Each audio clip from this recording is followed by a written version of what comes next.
네, 윤석열 대통령에 대한 헌법재판소의 탄핵 심판 판단이 오늘 나옵니다. 오늘 오전 11시 선고가 진행될 예정인데요. 운명의 날이 밝으면서 헌재 온 국민의 관심이 쏠리고 있습니다. 현장에 나가 있는 취재기자 연결해 자세한 상황 알아보겠습니다. 조성음 기자.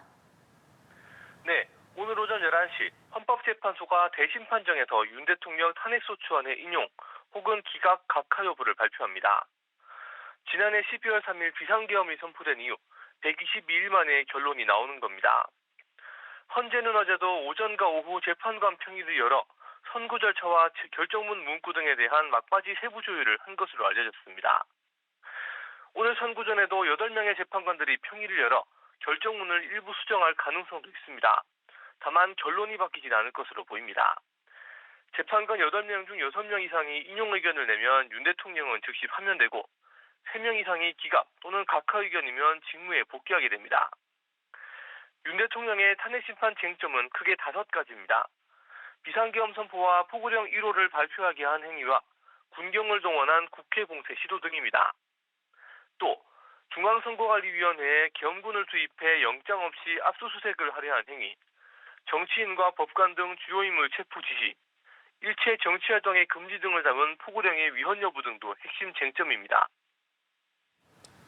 네, 윤 대통령은 오늘 출석을 하지 않는다고 밝혔죠.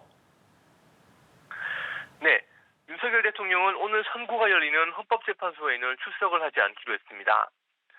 윤 대통령 측 대리인단은 윤 대통령의 불출석을 공지하며 혼잡이 우려되는 상황에서 질서 유지와 대통령 경호 문제를 종합적으로 고려했다고 이유를 밝혔습니다.